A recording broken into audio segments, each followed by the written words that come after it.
welcome to the deep dive. Today we're getting into a specific financial tool, the Fidelity Cash Management Account, or CMA. That's right. We've dug into the details Fidelity provides, and our goal here is to really unpack it. Figure out the main benefits, maybe some downsides. Exactly, to see if it's something that could genuinely help folks manage their money more effectively. So the mission, if you will, is to understand if this could be a good fit, based on what Fidelity says about it. And what makes it interesting right off the bat is this idea of blending. Blending checking convenience with actually earning something on your cash. Okay, so it's kind of like trying to be the best of both worlds. Part checking, part savings. Pretty much. It lets you do all the standard checking account things, paying bills, using a debit card for purchases. You can even write checks. Right. The everyday stuff. The everyday transactional capability, yeah. But, and this is the key part, your cash doesn't just sit there earning zero, like in a lot of basic checking accounts. It actually has the potential to grow. There's interest involved. Which makes you think, okay, is it just a savings account then? But from what we saw, it often pays more interest than, a standard savings account at a big bank. How exactly does that work? Well, the default setup is something called a cash sweep program. Basically, Fidelity automatically puts your uninvested cash into a very safe, low-yield place. Okay. Right now, the APY, the annual percentage yield, on that default sweep is about 2.21%. Which, like you said, might already be better than a lot of basic savings accounts out there. Could be, yeah. But then there's another layer. You have an option to potentially earn more. Right, and this involves actively choosing something else, doesn't it? These money market funds you mentioned, like SPXX or SPRXX. Exactly. Fidelity offers several money market mutual funds, and SPXX is one example we saw mentioned, which recently had a yield closer to, say, 4.21%. Wow, okay. That's a noticeable jump from 2.21%. It really is. So you can manually choose to have your cash held in one of these funds instead of the default sweep. And the interesting thing is, even if you do that, the money stays pretty liquid, right? It's not locked up. That's the idea. It's designed to remain accessible for your spending needs, even while aiming for those higher potential returns. These are just specific examples, of course. Fidelity has options. And this feels really important. There's a key difference in safety here, isn't there? Yes.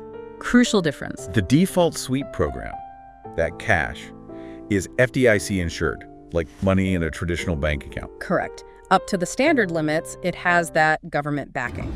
But the money market funds, like SPAXX, they don't have that FDIC insurance. Precisely. That's the trade-off. Money market funds invest in very high-quality short-term debt. They're considered very safe, historically speaking, but they are investment products. They aren't bank deposits, so no FDIC guarantee. So higher potential yield, but you take on a different, very low but technically existing level of risk compared to FDIC insurance. You've got it. It's something each person needs to weigh for themselves, that potential extra earning versus the absolute security of FDIC coverage. Makes sense. And we saw the interest. Whichever option you're in gets paid out monthly. Yes, credited monthly, so you see it accumulating regularly. Okay. So let's shift gears slightly. Getting money out. The debit card seems like a big feature. Definitely. The Fidelity debit card comes with global ATM access. Basically, anywhere you see Visa Plus or Star logos, which is, well, almost everywhere. And the killer feature seems to be the ATM fee reimbursement. This sounds amazing. It really is a standout benefit. If you use an ATM from another bank or even internationally, and that ATM charges you a fee, Fidelity says they'll automatically credit that fee back into your account. Usually the same day. That's what they state, yeah. Usually the same business day. Think about how much that could save, especially if you travel or just don't live near your bank's ATMs. Those little fees add up fast. Oh, absolutely. $5 here, $3 there. Yeah. It's a real pain. So getting that back worldwide is a huge plus. It really is. And speaking of costs or lack thereof. Right, the account itself seems very low cost to operate. Yeah, there are no monthly maintenance fees. They don't require a minimum balance to keep the account open either. And no minimum deposit to even open it. Correct. So it's very accessible. You don't need a lot of money to get started or avoid fees, which is great. Okay, let's make this a bit more concrete. We looked at a kind of real-world example. Say someone uses direct deposit, maybe gets $7,500 a month. And let's say their average balance sitting in the account throughout the month is about half that, so $3,750.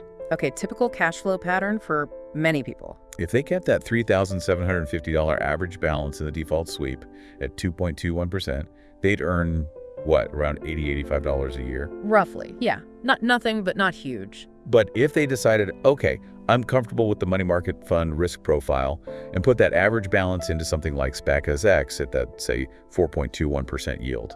Then the math changes quite a bit. You're looking at potential earnings closer to maybe $150, maybe a bit more per year. So almost double the earnings just by actively choosing that fund. Potentially, yes. Now, is $150 going to change your life? Probably not. But it's definitely better than the zero-interest many checking accounts offer. And it's passive income on cash you need anyway. Plus, that number scales, right? If your average balance is higher, the potential earnings go up too. Exactly.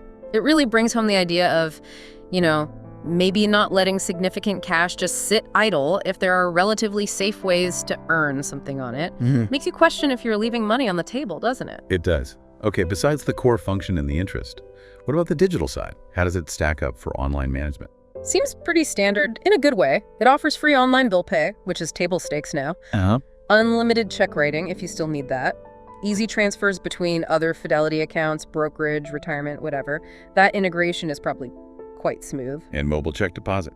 Gotta have that. Yep, included via their mobile platform. Seems like all the essential digital tools are there. Anything else, like overdraft? Yeah, they do offer overdraft protection, but it works by linking to another eligible Fidelity account, like a brokerage account. It's not like a traditional overdraft line of credit, more like pulling funds automatically if needed. Got it. A safety net using your other Fidelity assets. Right. Adds a layer of security against accidental overdrafts. Okay, this all sounds pretty positive. But no account is perfect.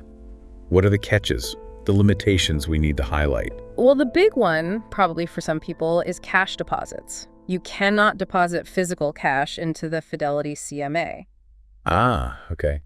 So if you work a job where you get paid in cash or frequently need to deposit cash for any reason, this account alone won't work for that. Correct. You'd need another bank account somewhere that accepts cash deposits, and then you could transfer the money electronically into your CMA.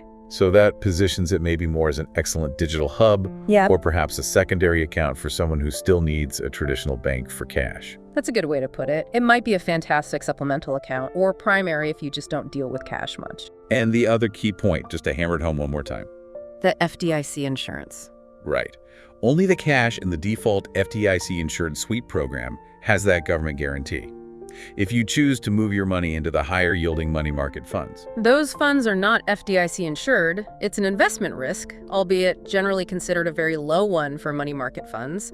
But the lack of that specific government backing is the trade-off for the potentially higher yield. It's like the difference between money in a bank vault, FDIC, versus investing in super short-term, high-quality IOUs, money market fund. Generally safe, but fundamentally different protections. Excellent analogy. That's the core distinction to grasp. Okay, so wrapping this up, our deep dive suggests the Fidelity CMA is, well, a pretty compelling package, actually. Yeah, it mixes that everyday checking usability debit card bill pay with a real chance to earn decent interest on your cash, especially with those money market options. And the global ATM fee reimbursement is a huge tangible benefit. Plus, no monthly fees or minimums makes it really accessible. But you absolutely have to remember the limitations. No cash deposits. That's a deal breaker for some. And you need to be comfortable with the fact that higher yields via money market funds means giving up FDIC insurance on that portion of your money. It's all about understanding those trade-offs. Which really leads to the final thought for everyone listening. Take a look at your own situation. How do you handle your cash day to day? What are your goals for that liquid money? Could something like the CMA fit in? Maybe replace your current checking or work alongside it. Could it help you earn a bit more without much extra effort? Yeah, what questions does exploring this raise for you about whether your current setup is really optimized? Worth thinking about. Definitely. It's about finding the tools that best match your needs. Well, that was a fascinating look at the Fidelity CMA. Thanks for taking this deep dive with us.